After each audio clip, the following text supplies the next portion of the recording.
Good evening, all my dear students. You are welcome to my OK English Classes channel with Hartley. कैसे हैं आप सभी लोग? आशा करते हैं कि सभी लोग बेहतर होंगे, अच्छे से होंगे और आपके पेरेंट्स भी अच्छे से होंगे। बस यही उम्मीद करते हैं। इनफैक्ट ये बड़ा सौभाग्य है मेरा कि मुझे आपको पढ़ाने का अवसर मिल रहा है। That is very nice. I am very happy. I am very pleasant. In fact I am very pleasant. आशा करते हैं कि आप भी पढ़कर खुश होंगे, अच्छे होंगे और धीरे धीरे इम्प्रूवमेंट भी हो रहा होगा। यदि आप मेहनत करेंगे, बेहतर तरीके से पढ़ेंगे, रिवाइज करेंगे तो एक दिन इम्प्रूवमेंट बिल्कुल हो जाना है और आप धीरे धीरे लक्ष्य तक भी पहुंच जाएंगे, है ना? राइट? मैं सही कह रहा हूं बेटा? क्यों अमन? सही कह रहा हूं? सम्राट सही बोल रहा हूं ना? हाँ, तो बेटा कोई काम करने के लिए या सफलता के लिए, कामयाबी के लिए अंदर एक जुनून होना चाहिए, एक तड़प होनी चाहिए, एक लगन होनी चाहिए। अगर ये सारी चीजें आपके अंदर समाहित हैं तो ये इसके मौर्य दावा करता है कि कामयाबी आपके कदमों को चूम लेगी, आपके कदमों को चूम लेगी। बिल्कुल सही। जैसे एक बच्चा बोल रहा था कि सर कामयाबी कैसे मिलेगी, तो इनफैक्ट कामयाबी मिलेगी, लेकिन आपको सकारात्मक दृष्टिकोण रखना होगा। उन सफल लोगों को पढ़ना होगा जो इस दुनिया में कामयाब हुए और जो कामयाब हो रहे हैं। और जितने भी इस दुनिया में सफल हुए या जो कामयाब हो रहे हैं, अपने गंतव्य स्थान पे पहुंच रहे हैं, तो उन्होंने, कहना आसान है, करना थोड़ा कठिन है, तो उन्होंने अपना समर्पण किया है। जिस तरह माता पिता अपने बच्चे के लिए समर्पित रहते हैं, खुद खाने के लिए चाहे पेरेंट्स के पास ना हो, है ना, भले एक रोटी हो तो अपने बेटों को खिला देगा और खुद भूखा रह जाएगा। इसी प्रकार समर्पण देखिए माता पिता का। आप क्या कहेंगे इस समर्पण को? कभी आपने सोचा है? जस्ट थिंक, जरा सोचिए कि आपके पेरेंट्स आपसे क्या चाहते हैं। पेरेंट्स हर समय हमारे सुख दुख, अगर बेटे को बेटी को तनिक भी तकलीफ है तो शायद पूरा घर परेशान हो जाता है, घर का एक एक सदस्य परेशान हो जाता है, पेरेंट्स खास तौर से परेशान हो जाते हैं, है ना? तो यहां पर आपको सोचना होगा, वो अंदर माता पिता का वो समर्पण है, वो स्नेह है। क्यों? क्योंकि आप उनके पुत्र या पुत्री हो, बेटे या बेटी हो। अगाध स्नेह है आपसे, अपने बच्चों से अगाध स्नेह करते हैं वो। लेकिन अगाध स्नेह करते हैं, अथाह स्नेह करते हैं, तो आपका क्या दायित्व तो नहीं बनता कि हम अपने पेरेंट्स को देखें आज वो क्या करते हैं। अगर ध्यान दीजिएगा बेटा, ये बहुत इंपॉर्टेंट बात है। अगर इन बातों को ध्यान से सुनोगे, अपनाओगे, तो मैं दावा करता हूं कि आपके जीवन में जरूर परिवर्तन हो जाएगा। और सोचिए अपने पेरेंट्स के बारे में कि आपके लिए रात दिन मेहनत करते हैं। अगर सुबह निकल जाते हैं तो शाम को घर आते हैं। कभी आपने सोचा कि उन्होंने इस पूरे दिन में कितना सफर किया, कितना कष्ट उठाया, कितनी परेशानी उठाई? कभी आपने इमेजिन नहीं की है, कभी आपने सोचा नहीं अपने पेरेंट्स के बारे में। लेकिन आप हैं कि आप पढ़ने में मन नहीं लगाते हो, बस अनावश्यक अपना समय अनावश्यक लोगों के साथ मूर्खतापूर्ण व्यतीत कर। दावा करता हूं, छोड़ दो ऐसी गंदी आदतें और अपने कार्य में लग जाओ। अपने समय का सदुपयोग करो, अपने समय का सदुपयोग करो। आपके अंदर सब कुछ है, बट रिकॉग्नाइज योर सेल्फ, अपने आप को पहचानो। सारी शक्तियां एक इंसान के अंदर भरी होती हैं। कहते हैं नवरत्न छिपे होते हैं, बस अपने आप को पहचानने की जरूरत हो। आप भी कामयाब इंसानों में से एक इंसान बन सकते हैं, उस कामयाबी तक पहुंच सकते हैं। कैसे? हर कामयाबी को पाने के लिए या अपने लक्ष्य तक जाने के लिए, अपने लक्ष्य को पाने के लिए सबसे पहले एक डीप विल पावर होनी चाहिए, एक गहरी इच्छा शक्ति होनी चाहिए। कैसे? एक बार सभी लोग जानते होंगे सुकरात, जिसको सोक्रेटिस बोलते, सोक्रेट्स बोलते, सुकरात was a great philosopher of Athens. Sukrat Athens का एक महान दार्शनिक था। एक नवयुवक आया किसके पास? सुकरात के पास। बहुत घबराया हुआ था, बेचैन था, और उन्होंने सुकरात जी से पूछा कि आपकी सफलता का रहस्य क्या है? तो उन्होंने कहा बेटे कल आ जाना। बोला कहाँ आना है दार्शनिक जी, कहाँ आना है? तो सुकरात जी ने कहा कल नदी किनारे आ जाना। वो आदमी उत्सुक भी था क्योंकि सफलता का रहस्य जानना चाहता था, और वो वहां सुबह उपस्थित हो गया। कहाँ? नदी किनारे। और जहां पहले से ही सुकरात जी उपस्थित थे, वो महान दार्शनिक उपस्थित थे। कौन? सुकरात। जैसे ही वो आया तो बोला कि सुकरात जी अब हमें बताइए सफलता का रहस्य क्या है। तो सुकरात जी ने उसको साथ में लिया और एक नदी थी, उसी नदी में चलने लगे। पहले थोड़े पैर तक पानी आया, और ऊपर पानी आया, और ऊपर पानी आया, और गर्दन तक पानी आ गया। तो सुकरात जी ने क्या किया, उसकी गर्दन पकड़ी और पानी में डुबो दिया। और जैसे ही डुबोया तो वो झटपटाने लगा, तड़फड़ाने लगा। लेकिन जैसे ही सुकरात जी ने हाथ हटाया, वो इंसान पानी से बाहर निकल आया। ऐसे निकला कि उसे उस समय किस चीज की जरूरत थी? सिर्फ हवा की जरूरत थी। तो जिस प्रकार, यहां पे समझिएगा, सुकरात जी ने कहा यही मेरी सफलता का रहस्य है। जिस प्रकार जब आप पानी के अंदर थे तो तुम्हें किस चीज की आवश्यकता थी, किस चीज के लिए तड़प रहे थे?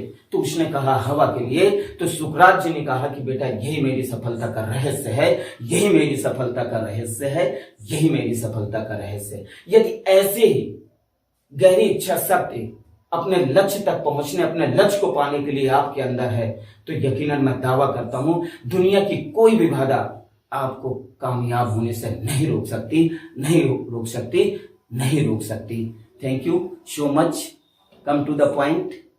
पॉइंट पे आते हैं। कल मैंने क्या पढ़ाया था? क्यों बेटा मैंने कल क्या पढ़ाया था? क्या पढ़ाया था बताइए? कल मैंने आपको proper noun, common noun, collective noun, material noun, abstract noun, इनकी परिभाषा बताई थी। क्या बताई थी? परिभाषा बताई थी। शायद आप सभी लोगों ने बेहतर तरीके से इसे पढ़ लिया होगा, समझ लिया होगा और रिवाइज भी कर लिया होगा। Thank you so much.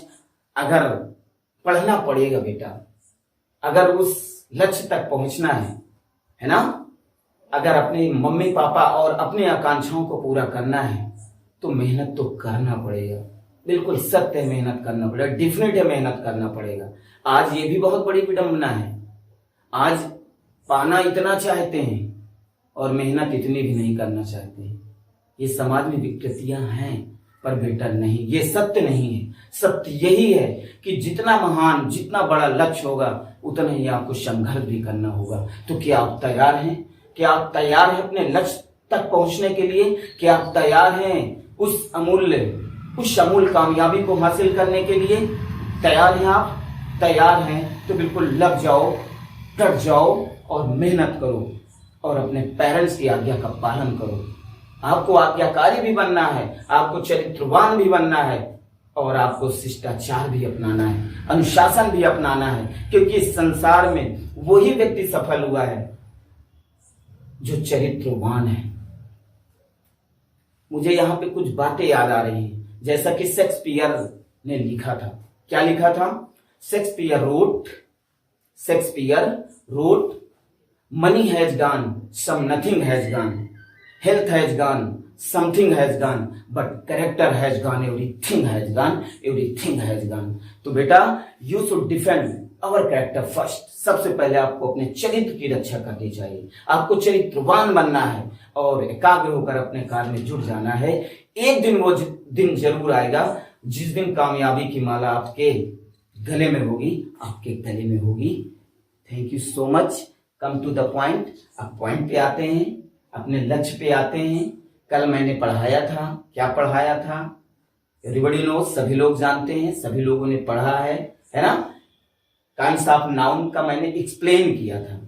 Proper noun, एक बार फिर से रिवाइज कर रहा हूं। Proper noun, common noun, collective noun, material noun, abstract noun पढ़ाया था। क्लियर हो गया? आज इसके आगे देखते हैं क्या पढ़ना है। आज आपको न्यू क्लासिफिकेशन के अनुसार नाउन के प्रकार देखना है कि नए वर्गीकरण के अनुसार नाउन कितने प्रकार के होते हैं। That is clear? ओके, चलिए देखिए बेटा, न्यू क्लासिफिकेशन।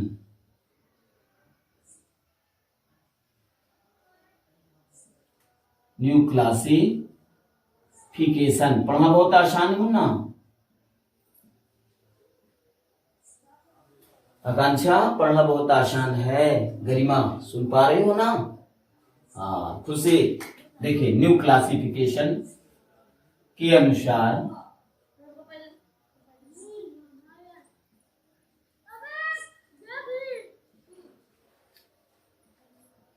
क्या बताया बेटा मैंने?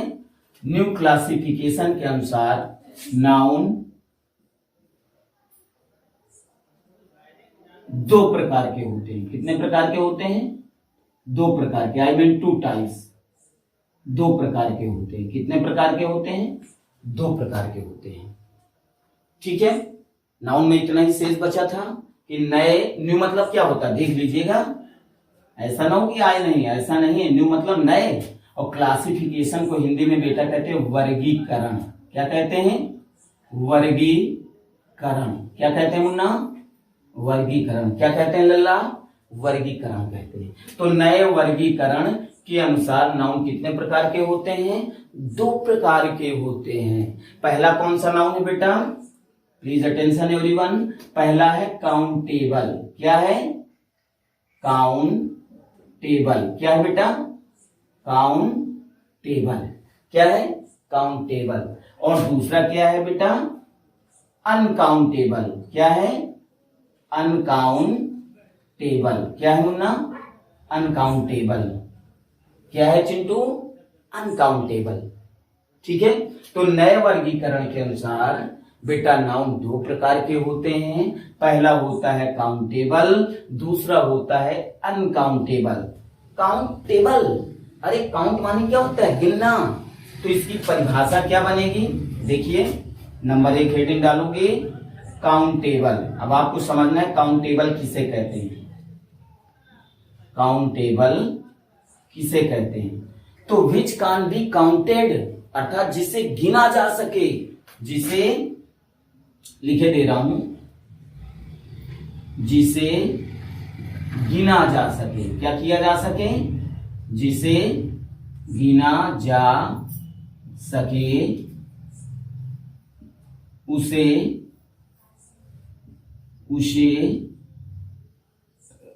काउंटेबल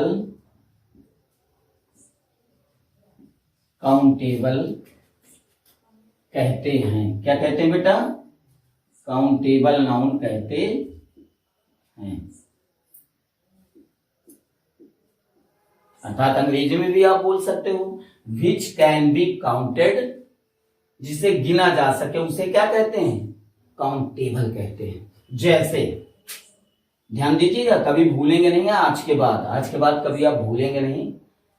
काउंटेबल, जिसे गिना जा सके उसे काउंटेबल नाउन कहते हैं या काउंटेबल कहते हैं। जैसे, क्या गिन सकते हो? अरे भैया देखो, 2 एप्पल्स। अब बताओ, गिन सकते हो या नहीं गिन सकते हो? गिन सकते हो ना, काउंट कर सकते हो ना। जैसे कह दिया जाए 3 बनानाज, BANANAS, 3 बनानाज। ठीक है, जैसे एक और लिख दो 4 बॉयज। कितना बेटा? 4 बॉयज, ETC इत्यादि। ठीक है, देखिए ना, जैसी परिभाषा है वैसे एग्जाम्पल भी है।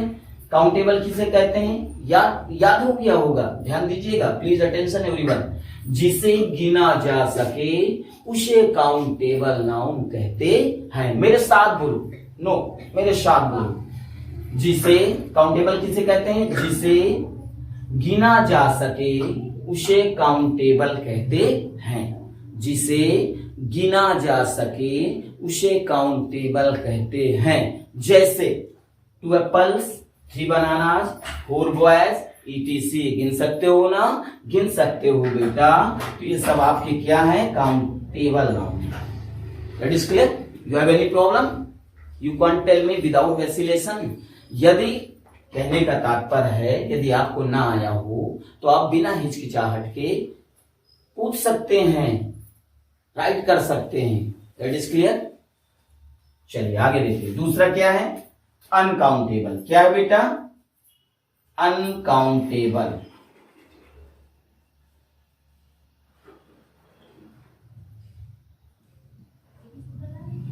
कुछ वर्ड्स ऐसे हैं जिसमें अन लग जाने से वो विलोम हो जाता है। काउंटेबल, देखिए काउंटेबल, ये हेडिंग पढ़िए, काउंटेबल जिसे गिना जा सके, और ये काउंटेबल, अनकाउंटेबल। काउंटेबल में अन लग गया तो ये एंटोनिम हो गया, विलोम हो गया। तो इसकी परिभाषा क्या हो जाएगी बेटा? जिसे ना गिना जा सके, विच कॉन बी काउंटेड, जिसे ना गिना जा सके उसे अनकाउंटेबल नाउन कहते हैं। जिसे लिखे दे रहा हूं, एक बार समझिएगा, जिसे, समझिएगा बेटा, जिसे ना गिना जा सके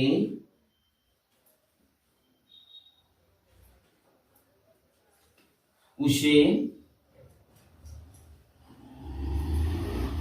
अनकाउंटेबल,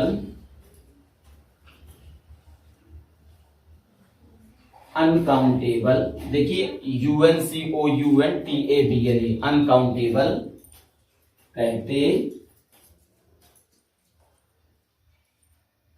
हैं। आगे लल्ला, अनकाउंटेबल जिसे ना गिना जा सके उसे अनकाउंटेबल कहते हैं। जैसे क्या नहीं गिन सकते हो भाई? क्या नहीं गिन सकते हो? मिल्क, दूध गिन लोगे क्या? अरे भैया खुशी, दूध नहीं गिना जा सकता है। अच्छा, शुगर गिन लोगे क्या? शुगर, शक्कर गिन लोगे क्या? नहीं गिन सकते, नहीं गिन सकते भैया। सॉल्ट, सॉल्ट में क्या होता है? नमक। ETC बेटा, जो नहीं गिन सकते हैं, जिसे नहीं गिना जा सकता उसे अनकाउंटेबल नाउन कहते हैं। जैसे मिल्क, शुगर, सॉल्ट, ETC।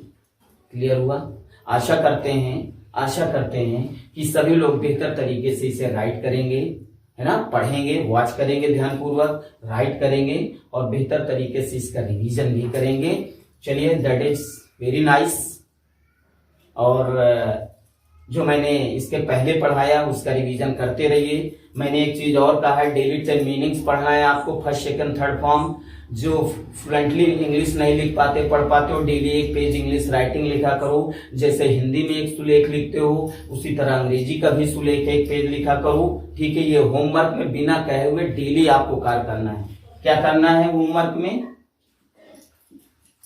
ये मुझे रोज ना बताना पड़े बेटा, ये डेली आपको सेल्फ करना है। क्या?